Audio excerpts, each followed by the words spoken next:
بسم اللہ الرحمن الرحیم۔ آج سے منہاج العربیہ حصہ دوم ہم پڑھانا شروع کر رہے ہیں،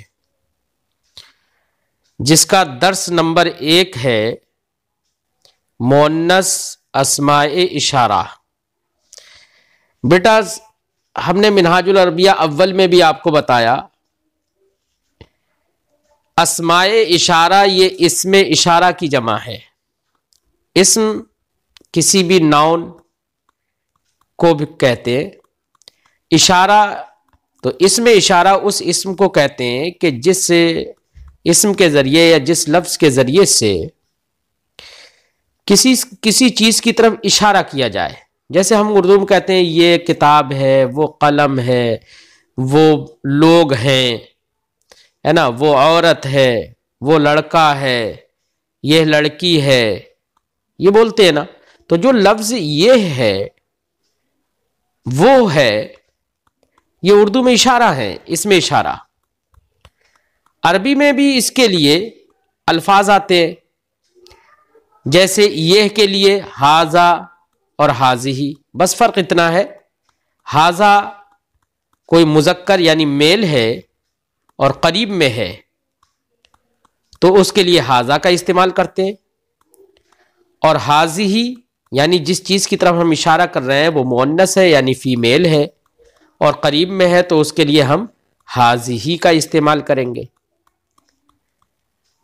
جتنی بھی قریب میں چیزیں ہوں گی ان قریب کی چیزوں کے لیے ہم ہاذا اور ہاذہ کا استعمال کریں گے۔ بس یہ دھیان رکھنا پڑے گا کہ جس چیز کی طرف ہم اشارہ کر رہے ہیں کہ وہ میل ہے یا فیمیل ہے، مذکر ہے یا مؤنث ہے۔ اگر مذکر ہے یعنی میل ہے تو قریب میں ہے تو اس کے لیے ہاذا کا ہم استعمال کریں گے، ایک ہے تو ہاذا کا استعمال کریں گے، اور دو ہیں تو ہاذانے کا استعمال کریں گے، یعنی الف نون لگا دیں گے، یعنی تثنیہ بنا لیں گے۔ تثنیہ کا مطلب دو، اور دو سے زیادہ ہیں اگر تو ہؤلاء کا استعمال کریں گے۔ ہم نے کہا یہ لڑکا ہے تو ہم کہیں گے ھذا ولد، اور ہم کہیں یہ دو لڑکے ہیں تو ہم کہیں گے ھذان ولدان۔ ولد کی بھی تثنیہ کا مطلب یعنی جب دو کا معنی پیدا کرتا ہو نا تو آخر میں الف نون لگا دیتے ہیں، یہی تثنیہ بن جاتا ہے۔ تو یہ دو لڑکے ہیں ھذان ولدان، اور یہ بہت سارے لڑکے ہیں، دو سے زیادہ ہوں، تین ہوں یا زیادہ ہوں تو ہم کہیں گے ہؤلاء ولدان، ہؤلاء ولدان، یہ بہت سارے لڑکے ہیں۔ تو ولدان یہ ولد کی جمع ہے، یعنی ولد سنگولر ہے، اور ولدان اس کا تثنیہ ہے، دو کے لیے آتا ہے، اور ولدان یہ اسی کا پلورل ہے۔ ٹھیک ہے، یہ بات سمجھ میں آ گئی۔ تو قریب کی چیزوں کے لیے اگر وہ مذکر ہے تو ھذا، ھذان اور ہؤلاء کا استعمال کریں گے، اور اگر قریب میں کوئی چیز مؤنث ہے تو ہم اس کے لیے یعنی فیمیل ہے تو اس کے لیے ہم ھذہ، اور دو کے لیے ھاتان، اور بہت سارے ہیں تو اس کے لیے وہی ہؤلاء استعمال کریں گے۔ مثال کے طور پر ہم کہیں یہ لڑکی ہے تو ہم کہیں گے ھذہ بنت، یہ دو لڑکیاں ہیں تو دو کے لیے ہم نے بتایا تھا کہ الف نون لگا دو، تو ہم کہیں گے ھاتان بنتان۔ ٹھیک ہے، اور یہ بہت ساری لڑکیاں ہیں تو اس کے لیے ہم کہیں گے ہؤلاء بنات، تو بنات یہ پلورل ہے بنت کا۔ ٹھیک ہے، بنت سنگولر ہے، واحد ہے، اور بنتان اسی کی تثنیہ بنا لی یعنی دو کے لیے، اور بنات یہ جمع ہے، ٹھیک ہے، پلورل ہے۔ تو بات یہ نکلی کہ جس چیز کی طرف ہم اشارہ کر رہے ہیں اس میں دیکھنا پڑے گا کہ وہ قریب ہے یا دور ہے۔ اگر قریب میں ہے تو ہمیں یہ دھیان دینا پڑے گا کہ وہ میل ہے یا فیمیل ہے۔ اگر میل ہے تو ھذا کا استعمال کریں گے، اور فیمیل ہے تو ھذہ کا استعمال کریں گے۔ اور اگر دور ہے کوئی چیز کی طرف ہم اشارہ کر رہے ہیں، دور ہے تو دور کے لیے پھر وہی دیکھنا پڑے گا کہ وہ دور جس کی طرف ہم اشارہ کر رہے ہیں، دور والی چیز، وہ میل ہے یا فیمیل ہے۔ اگر میل ہے یعنی مذکر ہے وہ، تو ہم ذالکا کا استعمال کریں گے، اور فیمیل ہے یعنی مونس ہے، دور ہے، تو ہم اس کے لیے تلکا کا استعمال کریں گے۔ تو آج بیٹا ہم آپ کے لیے صرف 4 لفظ بتا رہے ہیں، 4 کو یاد کریے، یہ چاروں اس میں اشارہ ہیں، ایک ہاذی اور ایک ہاذا، ایک تلکا اور ایک ذالکا، ٹھیک ہے۔ تلکا اور ذالکا دور والی چیز کی طرف اشارہ کرنے کے لیے ہوتے ہیں، اور ہاذا اور ہاذی قریب والی چیز کے لیے کی طرف اشارہ کرنے کے لیے ہوتے ہیں۔ فرق کتنا ہے؟ ذالکا اور تلکا دور والی چیز کی طرف اشارہ کرنے کے لیے ہوتی ہیں، لیکن ذالکا مذکر کے لیے ہوتا ہے اور تلکا مؤنث کے لیے ہوتا ہے، اور ہاذا اور ہاذی قریب والی چیز کی طرف اشارہ کرنے کے لیے ہوتے ہیں، لیکن ہاذا یہ مذکر یعنی میل کے لیے ہوتا ہے، اور ہاذی یہ فیمیل یعنی مؤنث کے لیے ہوتا ہے۔ دوسری بات میں اور یہ بتاؤں، عربی زبان میں جتنی بھی عورتوں کے نام ہوتے ہیں وہ سب کے سب فیمیل کہلاتے ہیں، ٹھیک ہے۔ ساتھ ہی ساتھ کوئی ایسا لفظ ہو جس کے آخر میں تا، گول والی تا لگی ہوئی ہوتی ہے، کیا لگی ہوئی ہوتی ہے عربی زبان میں؟ گول والی تا، جس کو تائے مدورہ کہتے ہیں۔ اگر کسی کلمے کے آخر میں گول والی تا لگی ہوئی ہے تو آپ اس کو بھی مؤنث ہی سمجھیے۔ مثلا عربی زبان میں طاولتن ہے، مثال کے طور پر بنتن ہے، وہ تو لڑکی کے لیے ہو گیا، امراتن ہے عورت، تو اس کے آخر میں تا گول والی لگی ہوئی ہے، طاولتن آخر میں تا گول والی لگی ہوئی ہے، مبراتن آخر میں تا گول والی لگی ہوئی ہے، تو جس کے آخر میں تا لگی ہوئی ہے آپ اس کو بھی مؤنث سمجھیے، آپ اس کے لیے کیا مؤنث کا استعمال کریں گے۔ مثلا کوئی قریب میں میز ہے تو کہیں گے ہاذہ طاولتن، دور ہے کوئی میز تو کہیں گے تلکا طاولتن، ٹھیک ہے۔ اور اگر مذکر ہے تو ہاذا ولدن، اگر یہی تا نہیں ہو یا کسی مذکر ہی کا نام ہو، میل کا نام ہو، تو اس کے لیے ہم ہاذا اور ذالکا کا استعمال کریں گے، ٹھیک ہے۔ چلیے اتنی بات آج پڑھتے ہیں۔ درس نمبر 1 مؤنث اسماء اشارہ، یعنی اسماء اشارہ جو مؤنث ہیں ان کا استعمال یہاں پر دکھائیں گے۔ آپ قریب والے کے لیے ہاذہ اور دور والے کے لیے تلکا، ٹھیک ہے۔ جیسے ہاذہ اور تلکا، ہاذہ یہ ہے ایک مؤنث، تلکا وہ ایک مؤنث، ٹھیک۔ ہاذہ بنتن، دیکھو بنت لڑکی یہ مؤنث ہے نا، تو ہاذہ کا استعمال کیا، قریب میں ہے تو ہاذہ کا استعمال کیا، وہیں پر لڑکی دور دکھے تو کیا کہیں گے، تلکا بنتن، ٹھیک۔ ہاذہ بنتن یہ لڑکی ہے، تلکا طاولتن، تلکا کا معنی وہ میز ہے، دیکھو طاولتن آخر میں تا ہے اس لیے یہ مؤنث ہے، ٹھیک ہے، تو تلکا کا استعمال کیا، دھیان رکھنا۔ ہاذہ مبراتن، مبراتن کا معنی ہوتا ہے شارپنر، کٹر جس سے ہم پینسل بناتے ہیں، ٹھیک ہے، تو وہ مبراتن کہلاتا ہے عربی زبان میں۔ ہاذہ مبراتن یہ شارپنر ہے، ٹھیک ہے، دیکھو مبراتن کے آخر میں تا ہے اس لیے ہاذہ مؤنث والا استعمال کیا اس میں اشارہ۔ ہاذہ مبراتن یہ کٹر ہے یعنی شارپنر ہے۔ تلکا محایتن، محایتن کا معنی ہوتا ہے عربی زبان میں بیٹا ربڑ، جس کو انگلش میں اریزر کہتے ہیں، صاف کرنے والی جو ربڑ ہوتی ہے نا، تلکا محایتن وہ اریزر ہے۔ ہاذہ کراستن یہ کاپی ہے، کراستن کا معنی کاپی، ہاذہ کراستن یہ کاپی ہے۔ البنت جالستن، اب دیکھو یہاں پر یہ بھی سمجھ لو، دیکھو بنت مؤنث ہے نا، تو اس کی خبر بھی کیا آئی، جالستن، تا کے ساتھ مؤنث ہی آئی، تو بیٹا جس سے جملہ پورا ہوتا ہے نا وہی خبر ہوتی ہے۔ البنت جالستن لڑکی بیٹھی ہے، اگر یہیں پر لڑکا ہوتا لڑکا بیٹھا ہے تو کیا کہتے، الولد جالسن، تو تا نہیں لاتے، تو دیکھو آخر میں تا لگنا یہ مؤنث کی علامت ہے نا، سمجھ میں بات آ گئی۔ البنت جالستن لڑکی بیٹھی ہے۔ الطاولۃ صغیرۃ، یہاں پر بھی دیکھو الطاولۃ کے آخر میں تا ہے تو اس کی خبر صغیرۃ یعنی جس کا چھوٹا ہونا بتایا جا رہا ہے، جس کے ذریعے سے جملہ پورا کیا جا رہا ہے، اس کو بھی مونس لے کر آئے ہیں، دیکھو تا کے ساتھ صغیرتن. وہیں پر اگر ہوتا لڑکا چھوٹا ہے تو کہتے الولد صغیر، تو صغیرتن نہیں کہتے پھر ہم. ٹھیک. الطاولۃ صغیرتن، میز چھوٹی ہے. المبراۃ جدیدتن، شارپنر نیا ہے. مبراء کٹر، شارپنر. جدیدتن نیا ہے. دیکھو المبراۃ کے آخر میں تا ہے تو جدیدتن کے آخر میں بھی ہم کیا لے کر آئے؟ تا. وہیں پر اگر ہم کہتے الکتاب تو کتاب کے آخر میں تا نہیں ہے نا، تو اب کیا کہتے؟ جدیدتن نہیں کہتے، کیا کہتے؟ جدیدن، تا نہیں لے کر آتے. المبراۃ جدیدتن، شارپنر نیا ہے. المحایۃ مفیدتن، اریزر فائدے مند ہے، ربڑ مفید ہے، فائدے مند ہے. الکراسۃ ضروریۃ، کاپی ضروری ہے.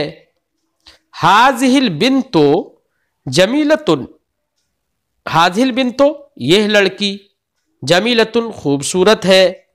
لا قبیحۃ بدصورت نہیں ہے، قبیحۃ کا معنی بدصورت. ہاذہ البنت جمیلۃ لا قبیحۃ، یہ لڑکی خوبصورت ہے، بدصورت نہیں ہے. تلک الطاولۃ صغیرۃ لا کبیرۃ، وہ میز، تلکا دیکھو وہ آ گیا نا، تلک الطاولۃ صغیرۃ، وہ میز چھوٹی ہے. لا کبیرۃ بڑی نہیں ہے. تلک المبراۃ جدیدۃ لا قدیمۃ، وہ شارپنر، وہ کٹر نیا ہے، پرانا نہیں ہے. کل شیء فی ھذا الرسم للبنت، کل شیء ہر چیز، فی ھذا الرسم، الرسم کا معنی تصویر پڑھا ہے آپ نے، فی ھذا الرسم اس تصویر میں، للبنت لڑکی کے لیے ہے. کل شیء فی ھذا الرسم للبنت، ہر چیز اس تصویر میں لڑکی کی ہے. البنت مشغولۃ بالقراءۃ، بالقراءۃ پڑھنے میں. البنت مشغولۃ لڑکی مشغول ہے، بزی ہے. بالقراءۃ پڑھنے میں، لڑکی پڑھنے میں مشغول ہے. القراءۃ لازمۃ لکل بنت، پڑھنا لازم ہے. القراءۃ لازمۃ پڑھنا لازم ہے. لکل بنت ہر لڑکی کے لیے، تو لام کا معنی لیے ہو گیا نا. اب یہاں پر چند سوالات ہیں، آپ کو ان سوالوں کے جواب دینا ہے عربی زبان ہی میں. سوال ہے این تلک البنت، وہ لڑکی کہاں ہے؟ وہ لڑکی کہاں ہے؟ تو آپ جواب میں کیا کہیں گے؟ کہیں گے البنت علی الکرسی، لڑکی کرسی پر ہے. ٹھیک ہے. ایسے ہی اگلا سوال ہے لمن المبراۃ، شارپنر کس کے لیے ہے؟ تو ظاہر بات ہے انہوں نے کہہ دیا تھا کل شیء فی ھذا الرسم للبنت، اس تصویر میں ہر ساری چیزیں لڑکی کی ہیں. تو ہم جواب میں کیا کہیں گے؟ انہی ساری چیزوں میں مبراۃ بھی ہے، یعنی شارپنر بھی ہے، تو ہم کہیں گے المبراۃ للبنت. ٹھیک ہے.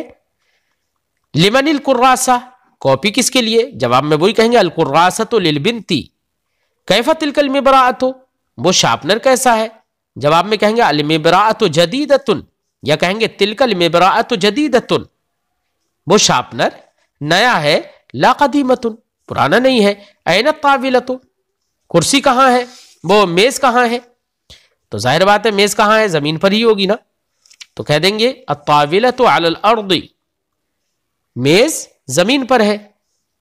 من مشغول بالقراءۃ، پڑھنے میں کون مشغول ہے؟ ماقبل میں گزر گیا ہے البنت مشغولۃ بالقراءۃ، لڑکی پڑھنے میں مشغول ہے. یہ اس طریقے سے سوالات ہوئے. ایسی نیچے کچھ اردو دی گئی ہے. آپ لوگ اس چیپٹر کو صحیح سے پڑھ کر جب صحیح سے پڑھ لیں گے اور کچھ باتیں دماغ میں بٹھا لیں گے تو اردو بنانا بھی آسان ہے، اردو کی عربی بنانا بھی آسان ہے. مثال کے طور پر نیچے ایک جملہ ہے، یہ کاپی ہے، اور کاپی کی اب ہمیں کیا کرنا ہے؟ کاپی کی عربی دیکھنا ہے. اور عربی کیا ہم نے پڑھی تھی؟ کراس، تو اس کے آخر میں تا ہے، کراستن. مونس ہے وہ. تو اب ہم اس میں اشارہ یہ جو لے کر آئیں گے وہ بھی مونس کے لیے لے کر آئیں گے, مونس والا, اور کہیں گے ہذہ کراسۃ. ٹھیک ہے, وہ ربڑ ہے, ربڑ ہے. ربڑ کی عربی ہم نے کیا پڑھی تھی؟ محایۃ. ٹھیک, اور محایۃ اس کے آخر میں بھی تا ہے, یہ بھی مونس ہے. تو ہم وہ کے لیے مونس والا اس میں اشارہ لے کر آئیں گے اور کہیں گے تلک محایۃ. یہ قلم تراش ہے. تو قلم تراش وہی شارپنر جس کو ہم نے کہا تھا, جس کی عربی مبراۃ تھی, اس کے آخر میں بھی تا ہے. ٹھیک ہے, تو اس کی عربی کیا کریں گے؟ مبراۃ, اور مبراۃ مونس ہے تو یہ کی عربی مونس والی لے کر آئیں گے, یعنی ہذہ. تو کہیں گے یہ قلم تراش ہے, ہذہ مبراۃ, وہ باغ ہے. تو باغ کی عربی ہم نے کیا پڑھی ہے اس سے پہلے؟ حدیقۃ. تو اب حدیقۃ مونس ہے تو وہ اس میں اشارہ بھی مونس والا لے کر آئیں گے اور کہیں گے تلک حدیقۃ. اسی طریقے سے سارے جملوں کی عربی آپ بنائیں گے. پھر نیچے کچھ انہوں نے الفاظ دے دیے ہیں اور خالی جگہ چھوڑ دیے. تو یہ کہہ رہے ہیں مناسب کلمہ لگا کر جملہ پورا کرو, یعنی سینٹینس کو مکمل کرنا ہے آپ کو صحیح جملہ لگا کر. جیسے سب سے پہلے دیا الحدیقۃ, تو الحدیقتوں کے بعد میں ہمیں ایسا کوئی جملہ لگانا ہے, ایسا کلمہ لگانا ہے جس کلمہ سے بات پوری ہو جائے. جیسے کہ ہم نے کہا الحدیقۃ جمیلۃ, باغ خوبصورت ہے. ٹھیک ہے نا, تو دیکھو الحدیقۃ مونس ہے نا, تو اس کی خبر جو ہم لے کر آ رہے ہیں اس کے بعد میں وہ بھی کیا لے کر آ رہے ہیں؟ مونس ہی لے کر آ رہے ہیں, جمیلۃ تا کے ساتھ. دھیان رکھنا اس چیز کا. المبراۃ شارپنر, اب اس کے بعد ہمیں لگانا ہے, اس کی خبر ذکر کرنا ہے نا, جس سے بات پوری ہو جائے. تو ہم کہیں گے المبراۃ جدیدۃ, کیا ہے؟ شارپنر نیا ہے. تلکا اب انہوں نے صرف ذکر کر دیا. اب تلکا کے بعد میں کوئی صحیح مشار لے لگا دیں گے ہم. مثلا ہم نے کہا تلکا بنتن. ٹھیک ہے, اس طریقے سے آپ کو یہ ساری خالی جگہ جو ہے صحیح کلمہ لگا کر بھرنا ہے, جس سے بات صحیح سے پوری ہو جائے. ٹھیک ہے, سینٹینس مکمل ہو جائے, بات پوری سمجھ میں آئے اس سے, ایسا کوئی کلمہ لگا کر آپ کو بنانا ہے. ٹھیک ہے, اس میں البرتقال, الببغاء, الحبر. الحبر کا معنی ہوتا ہے بیٹا روشنائی. ٹھیک ہے, قلم الحبر پڑھا ہے, روشنائی والا قلم, تو الحبر کا معنی روشنائی ہوتا ہے. ٹھیک ہے, ایسے ہی المحادثہ اس میں ہے لفظ المحادثہ. المحادثہ کا معنی ہوتا ہے بات چیت کرنا. ٹھیک ہے, اب اس سے پہلے آپ کو صحیح کوئی کلمہ لگانا ہے تو اس سے آپ کا معنی درست ہو جائے گا. ایسے ہی یہاں پر فاکہانی ایک لفظ آ رہا ہے. فاکہانی کا معنی ہے میوہ فروش, یعنی میوہ بیچنے والا. اس سے پہلے کوئی لفظ لگا دیں گے الرجل فاکہانی, اس طریقے سے کہہ دیں گے, ہے نا, آدمی میوہ فروش ہے. ایسی لفظ لذیذتن آیا ہے. لذیذتن کا معنی ہوتا ہے مزیدار. اب کیا چیز مزیدار ہے اس کے لیے عربی بھی شروع میں لے کر آ جائیں گے ہم, سمجھے نہیں, لیکن لے کر آئیں گے مونس ہی, کیونکہ لذیذتن مونس ہے تو مونس ہی لے کر آئیں گے, یہ ذہن میں رکھنا. تو اب کون سی چیز لذیذ ہے, مزیدار ہے, اس کے لیے آپ کسی نہ کسی لفظ کا انتخاب کریے, اپنے ذہن سے سوچئے کیا چیز لذیذ ہے, کیا چیز کھانے میں مزیدار ہے. ٹھیک ہے.